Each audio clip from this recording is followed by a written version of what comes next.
Hey, good morning to those of you out there on the West Coast. Good afternoon to those of you here on the East Coast with me. I'm excited to get started because it's a nice day out there. And it's always a good day for me in training when it's a nice day outside. Thanks to those of you putting chats in the chat, comments in the chat. Hello to the folks I can see really quick: Kevin and Pooja and Harris, Myron. I'm gonna come back to the chat, but make sure you engage in the chat because this is your place for engagement. And go ahead and put your city and state if you're feeling comfortable. Let other people know where you're at. It's always fun when I see two people connect and go offline and begin to build their network with each other because you found a commonality either through what you sell or where you're at or who you sell it to, etc. I'd like to thank those of you showing up early and on time by giving you a tip for success. That's not going to be part of the training. It's just the early part, and I snip it off on YouTube later on. So it's just for you. But my tip for success today is to really have a solid criteria for what a slam dunk opportunity is for you. When I say a slam dunk pretty much in basketball, if you don't know this, the ball's in the hands all the way to the net, boom, it goes straight in, right? So there's pretty much no one anywhere near the ball going into the net. And it means a guaranteed win. In federal government contracting, you and a competitor could have a guaranteed win and both write a response to the same agency. Well, there you have to compete there. But you want to make sure you're only writing responses to opportunities that the government's putting out, federal government's putting out, opportunities that are solidly in your core competency. And so we call these slam dunk opportunities. But it's really important to have a criteria that you can use, a checklist, if you will, that when you see an opportunity and you're looking at it, one quick example of something that could be on the checklist is if it's OCONUS, meaning outside the United States. I don't know if you know this, but it's OCONUS. So it's either continental United States, which is the 48, what they call the 48 lower states, or the 48 states that are touching. And then OCONUS is everything else. And so often it means foreign countries, but it could also mean Hawaii for all that matters, or Guam or something, right? So you have outside. Well, you might have a geographical limitation, say our company only works CONUS, not OCONUS. And when you know that and you have that criteria and you're going through opportunities, you're seeing them and you go, oh, this one's in Japan or Guam or, Europe somewhere, in Italy, for example, then you can instantly discard it and say, that's not my fit. And it makes it so much easier for you and anybody who comes after you on your team as your company grows to have that checklist, that criteria of what a slam dunk opportunity is. So make sure you have that in place as you go forward. And that's just a tip for those of you showing up early and on time. I love seeing this, right? I'm in Arizona. I'm in Dallas, San Diego. I love those of you showing up early at 9 o'clock in the morning. It's a good day here. We got people all over the country, which I love. I like to say the GovCon Chamber has members from Guam to the U.S. Virgin Islands and every single state in between. By the time we had 300 members, and this was like in our second or third month, back in 98, we had somebody from every single state. It was exciting. So in your chat, I love seeing that you're putting that there. Okay, so let me get diving into the formal part of the training. So today's training is going to be around how I shred opportunities, how I look at opportunities very quickly to find the ones that work for me and that I want to put in the pipeline. Now, I don't have my own company anymore. I haven't had one for a little bit, but I work with customers all the time and I'm embedded with them, some more than others. And in there, there's a process for how we sit there and determine what goes into a sales pipeline, because your sales pipeline is truly the lifeblood of your company's future. It drives everything. It drives the revenue that's coming in, obviously, but the ability to pay people raises in your company, move to bigger offices, get better equipment, pursue different verticals or expand your core competency. So your pipeline not only provides that visibility into it, but it lets everybody in your company, as you grow, you might be the only person in your company and you're everybody, but as you grow, it lets others in your company know what potentially is coming down the pike. It doesn't matter whether you're a new business or an old business. It doesn't matter whether you're a small business or a large business. The process for sales success in the federal market is exactly the same. I was actually talking to a friend of mine who is in a billion-dollar company, multi-billion-dollar company, so very, very large company. And he and I were talking about the sales life cycle, business development, capture, and proposal writing. And this whole cycle, how you guys do it in a billion-dollar firm, how I teach it for small businesses, let's say under 50 million. And and he really got this whole concept of that I take the billion-dollar processes, that Shipley, very complex, complicated process, and I bring it down into 7 steps. And I say, here's the 7 steps. But the process is basically the same. They just do it with a ton more people. You do it all by yourself or with 2 or 3 other people, right? And so when you think about process and how it can help you, it's the same no matter what level. Whether you're going after a $100,000 opportunity or $100 million opportunity, you still basically have to follow the government's acquisition roadmap or life cycle, and our sales life cycle aligns to that. When you follow a process like the one I follow, and that's what I want to talk to you a little bit today, show you some of that process. And when you follow a process like I do, that is basically industry standard, you're going to have the success as a government contractor that you want. And so that's why I'm trying to talk to you today about the 7-step process, or not 7-step process, but just a process in general for qualifying opportunities. This is the very earliest stage of an opportunity going into your pipeline. It's right before it goes into your pipeline is the part I really want to talk about. In today's training, I'm going to break down how to qualify, or how I qualify federal opportunities into 3 different sections. I want to talk about what I do in the first 60 seconds when I see opportunities. I might see them in a long-range acquisition forecast from the agency. I might see them in GovWin. I might see them in SAM, which is I'm going to show you today. You can see them in any different location, but I triage, and triage is just a way of saying, do I want to, can I work with this or not? Is it a slam dunk or not? So in the first 60 seconds, I'm triaging. And I want to show you what I do. Then I'm going to show you what I do with the opportunities in the first 5 minutes. And then as I move forward and I like the opportunity and I continue to like the opportunity, then I invest 60 minutes. And so I'll talk to you briefly about what I do in the first 60 minutes. I'm going to show you what I do in the first 60 seconds and try to show you as much as I can in the first 5 minutes on a couple of different opportunities. But that's how I'm going to break it down, because when I look at opportunities and considering getting them into a pipeline, there are these different types or levels of tasks that I do. I don't need to invest a lot of energy into something I can pretty much say no to right away. And so we're going to dive into that. If you don't know who I am, my name is Neil McDonald. I'm the president of the GovCon Chamber of Commerce and the co-founder of GovCon in a Box. I want to welcome you to our federal sales training, where we provide tips for success in the federal market. I spent 20 years in the federal market as a small business owner, and since 2018, I've been teaching people like you that government contracting is not a secret. It's just a process. When we follow process A to Z, we're going to have repeatable, predictable results. And that's what I want for you. It's why I do this training. Today's training is about the process of getting qualified, good, slam dunk opportunities into your pipeline. When that happens, not only will you be able to predict the activity that happens in your sales life cycle, but you'll start being able to predict revenue, which is really important to a company. 2 things I want to just remind you of. Make sure you subscribe to our Government Contracting Success newsletter. It's the largest newsletter in the federal market, and it's because we constantly are putting information in there that is very tactical, helpful to you, step by step often, with what you can do to succeed as a government contractor. So that's on LinkedIn. Go ahead and you can even subscribe right now while you're listening to me. Pop over, pop back. The other thing is tomorrow's training is fill your federal pipeline using FPDS. So the Federal Procurement Data System is hopefully well known. It's one of those, FPDS is one of those terms you should know right from the beginning. If you don't know it, no big deal. I didn't even really know it that much when I was doing my business, but I'm on this mission to make sure you know all the main tools you should track on. But FPDS, I'm going to show you how you can use it to identify opportunities that might fit for your sales pipeline. And then you can take today's training and apply it to tomorrow's to triage the right opportunities going into your pipeline. So make sure you register for that training. Somebody will probably put a link into the chat that lets you know.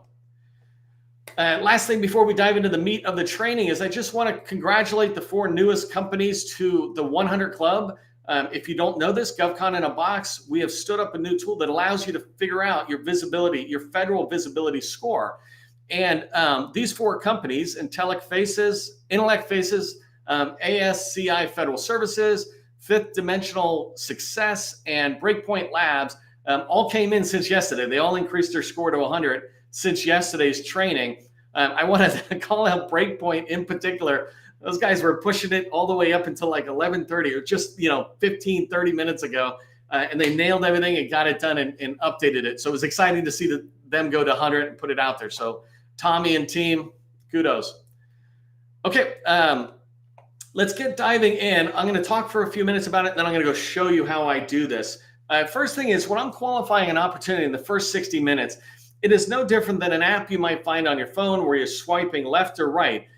You swipe left to ignore it, swipe right to keep it. This happens in an HR department in recruiting. When we're looking at hundreds of resumes, we have to process them really fast before we invest a lot of energy into that candidate. And so we swipe left or right, depending on what's on that resume. Like, they need to have a master's degree or something. It's like left or right. And you do that same thing with opportunities. The way I do this, and I'll show you in a second, is first I'm looking at the title. Does the title ring true to me, or enough of a ring to it that I like it? I'm like, that looks good, and I'll consider that. The second thing is I'll look at a very brief description. And when I say a brief description, I'm pretty much talking about 4 to 6 lines at most. I do not want to read multiple paragraphs at this point. I don't mind doing that if I'm stuck in that particular area, but the problem with reading multiple paragraphs is you begin to move into the second phase, which is the 5-minute review. I need to know pretty fast by looking at a few lines that it's like, okay, I like that, or more importantly, I like the title, but I'm not sure about the description. Okay, I'll keep it for a second and I'll invest a little bit more time. I have something in particular that, for all of the customers I work with, I pretty much don't look at the Veterans Affairs. If you're not an SDVO SB, then you're going to have challenges in the VA. And for me, I'm like, why bother going into a wall that I have to climb or break through it, all this stuff, when I can go over here and there's no barrier to entry, right? And so for me, every agency except for the VA for non-SDVOs is really much easier.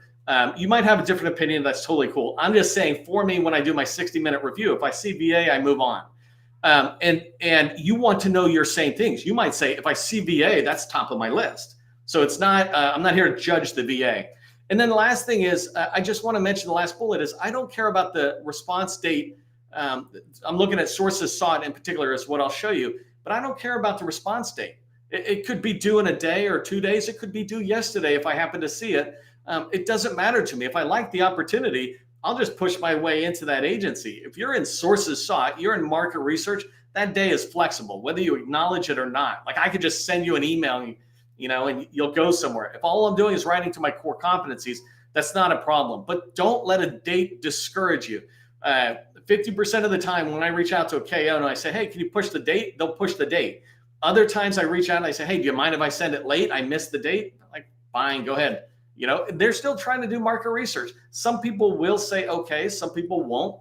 Doesn't matter.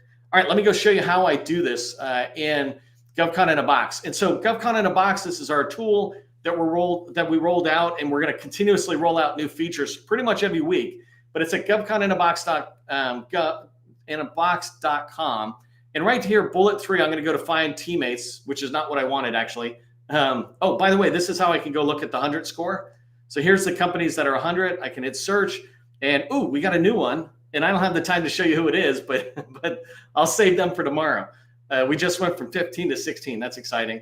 But think about it. This is how buyers, and remember my $1 billion company friend, he does business development, building teams. They're coming into our tool because it's super fast to find companies. And that's all we're trying to do, is make it fast for you to be visible. All right, so let's come to how I do scrubbing. This is an RFI browser. We're going to have a lot more functionality to it, but at the moment, it is a pull from SAM in a way that makes it so much easier for me and Gus, who I work with all the time, to really find the right RFIs for our customers. And so I'm going to show you some of that first 60-second triaging that I do. First thing I might try is come here and I say, actually, let me reset the filter just to make sure. Okay, so we got 1,100 RFIs here. I'm going to change this filter and say, show me any RFIs that are out there that I already done as 8A, saying, hey, we want it to be 8A. And by the way, I got a couple of duplications. That's just our growth. In SAM, it's got updates that they do. We pull everything. Now we're going to only pull the latest. So if you see a duplicate, that's, that'll be fixed in the next few days. Anyways, I'm coming down. I'm just looking for something that might pop to me. I kind of like that one. Oh, this one. Okay, so this one I like. And I'm going to look at the title. The title is, I lost the title already, FOIA Information Access Staffing. This is perfect. I got a company that does staffing. I want to look at it. And I'm looking here and I'm just looking for any kind of flag, but this is what I meant by just a couple of codes or a couple of lines. And this looks good to me. So I'm going to come up here to this heart and I'm just going to save it as a favorite. And I'm going to close this and go back and look at a couple others. That was 60 seconds, right? For me to look at that. I'm going to keep coming down, see if anything catches my eye. Here's one that is information technology support services. We got a couple of companies that do that. I'm going to look in here. It's Army. Army is definitely somewhere where we want to go because they're A-Day friendly, huge at the end of the fiscal year. And I'm going to look here just to see. Here they're saying I have to look at the PWS. I'm like, that's fine. I'll go click on these attachments in a minute, but I know it's Army and I like the title. I like it enough to keep it for a second. As a reminder, I haven't put this in my sales pipeline. I'm doing my 60-second review just to get a bunch of RFIs in a list. Then I will do a 5-minute review on each one of them. And after that 5 minutes, they will go into my pipeline. And I'll talk more about that in a second. Let me see if I can find, let me get rid of the 8A, right? So I looked at 8A. I'm going to reset the filter. Another way I might look at it is by the department, or I'm going to try, this one might be too big, but administrative. I'm just going to try administrative and see what that. Actually, I already can tell histology services, building strong, ready teams. I didn't give it enough, so I'm going to try administrative support. I'll change it to exact, that I want the exact phrase, and I'm going to hit that. So this is better. I got 29 things. So here, administrative services, I'm looking in for the GSA. That title looks good to me. I'm looking at this description now. The contractor shall provide the management supervision necessary to provide administrative supports. They got me, right? In the 60 seconds, I swept to the right. I'm going to keep them on my list. It doesn't mean I'm bidding on them or anything. It just means I like them enough to look at them more. I'm going to come down a little bit more. Look at these. So the real estate one looks interesting, but might be specific. I already did the FOIA. I'm just coming down to see, and you can kind of do your own way of looking at this. Construction, building.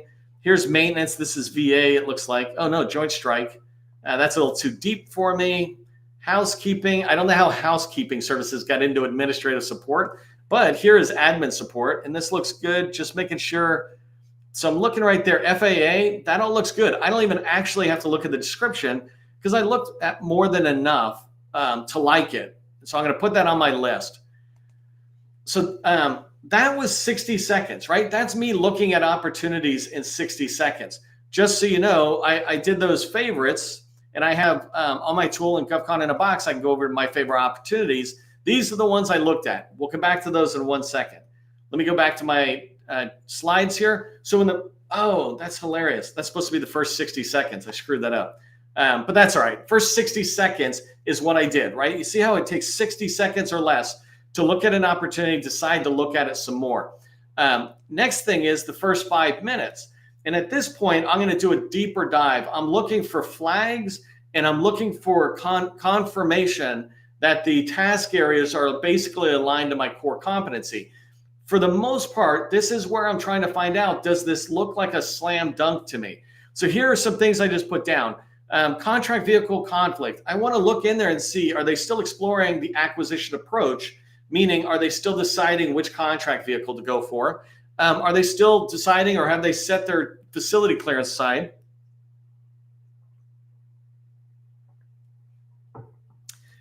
So if it's top secret, then I can't get them in there, right? I might not be able to get in there, but I can go for secret. And so I'm looking for that conflict on both the FCL, the facility level, your company, and the individual. So some contracts, the FCL might be one way, but the personnel are different. And then task area review and key personnel. So I'm going to look in there and see if there's any flags for me, or contrast that with, I'm going to look and see if there's anything that really excites me about the task areas. And I might have one that I had selected that I already looked at before that I kind of liked, and it'd be great to point it out. By the way, just a quick plug if I can. If there's anybody out there who's got a company with a TSFCL and they're open to talking with one of my customers, I'd love to put you in touch. They're trying to move their company up in maturity. And I'd love to help you out anyway, trade favors for you, helping them kind of down that path. Okay, so let me switch over to the GovCon in a box again. Here I'm on my favorites, and here's the 4 that I had saved. And so I'm going to pop in, and actually I want to go to this guy first because he just looks better at the moment with the admin support. So I'm going to come in here and start triaging this opportunity. And I can do it from right here to a degree. But really up on top, you see these tabs. These other tabs in the middle, those are about sharing. So I can copy the link, send it to a colleague. But this one on right next to the type of notice is opening this in SAM. And so I can go over to SAM and actually look at the source, right? One of the things about GovCon in a box, we're not trying to build proprietary data in there. We're trying to make it easier for you to get access to all the government data. When I talked about visibility score earlier, it's not visibility in our tools. We're just measuring your visibility in the government's tools. And so here, I always like going back to the source data for the government. Okay, so we're looking down here. I'm going to spend 5 minutes, and really, I'm going to spend like 1 or 2 minutes and speed it up even more. But here, the agency is fine. It's DHS or it's a FAA. And if I come down, the dates are all fine. I don't really care about that. I am looking for this next one where it says set aside. So if I see it says SDVO, unless I have a really good fit in there, I'll just ignore it. If I have a really good fit in the task areas and I have built strategic partners, SDVOs, woman-owned small business hub zones, then I can just turn to one of my strategic partners and say, hey, here's a great opportunity. If you're interested in it, we'd love to be part of your team, right? We'd be happy to help you do the capture, et cetera. That happens all the time. If you have the relationships in place, it makes it faster. Place of performance is Oklahoma, so it's not Oconus. Remember, I talked about that. Here, I'm coming down, and I'm going to read a little bit just to be able to figure it out. But it's saying this requires a support contractor to provide technical management and administrative support. It's like, okay, cool. The rest of this is interesting information that I would spend time looking at myself, but I want to go faster. Right here, conveniently, are the task areas.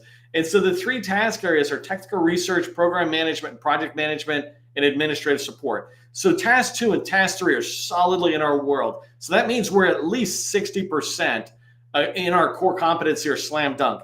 Technical research, we do research, but what do you want us to do on the technical research? So I'm going to try to come down and see if I can't find it. And I've got to go into hopefully a PWS somewhere in here, and I can do it pretty fast. Technical management, Sal.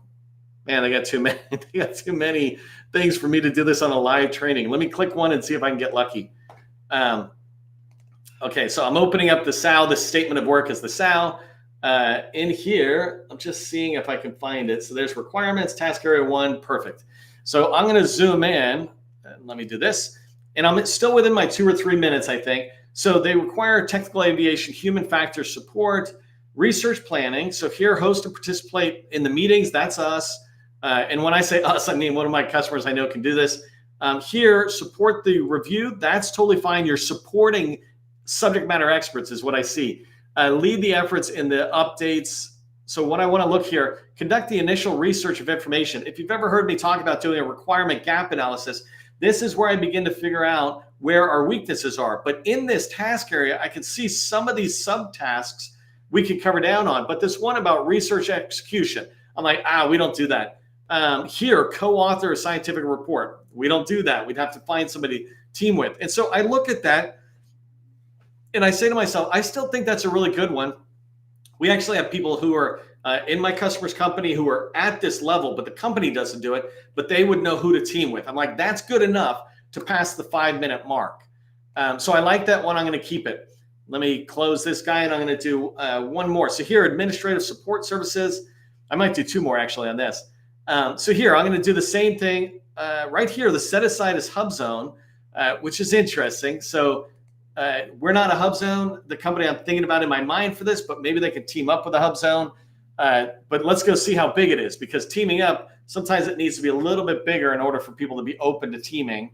This is pre-solicitation information, so that's kind of signaling it'll drop or something. But I'm just looking at this as an example. This is just the locations. The fact that they do multiple locations, there it's 3 FTEs, even if we could get 1. This is 100% for hub zones, so there's no deviation. I can't change that.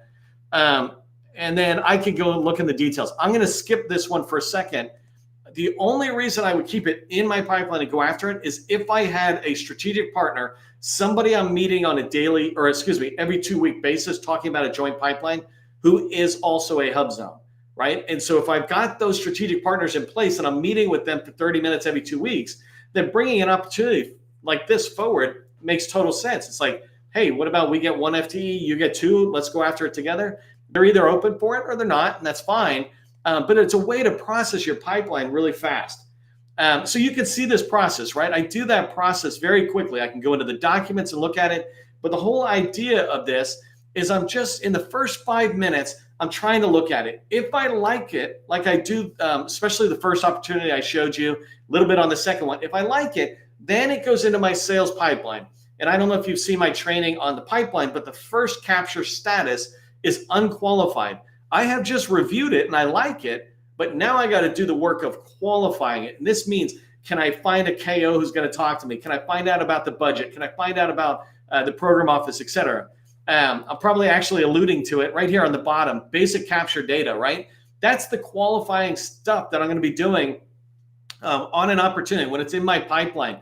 Am I able to quickly find out, is this a new opportunity, an old opportunity? Is it on a particular contract vehicle? If they say it's this amount of money, was it actually that amount of money spent, which I would learn in USA Spending or FPDS, or was it just a promise with no revenue? There's all these really basic things that I've got a lot of training you can go watch that talks about what do you do in the first 60 minutes for data and fields. But the 3 things I wanted to talk about that are most important in the first 60 minutes when I have an opportunity in my pipeline, because if it comes in unqualified, then I'm trying to get it to the qualified state or the abandoned state as fast as possible. And so I want to do a requirements gap analysis. And again, I have a whole separate training on how to do that you can watch. But a requirement gap analysis basically looks at that SAL that you saw a minute ago, the statement of work. I look at that, I shred it, I pull that information out. You'll see us roll out a tool for free that allows you to do this. But we shred this data really fast to be able to look at an RFI or even an RFP and go, does this really fit for us? Because when we have it in a way that we can score, instead of this big block of text, instead it's in a way that we can score, then we can start giving it a score on how strong are we in this particular task area or skill set, if you will. How much is our past performance aligned to it? And what I mean by that is typically when you respond to a contract or pursue a contract, you have to have 3 past performances. And so when you do a requirements gap analysis, you're trying to sit there and do an alignment to your past performance on all the task areas. And again, that task area alignment, that is about locking it to your core competency and making sure you're a fit. And so that's what I do in the first 60 minutes. I've done other training about that where you can go in. But this is a rapid approach to take an opportunity you never even knew about an hour ago and quickly triage it to the point where you don't have to rationalize it to anybody in your company.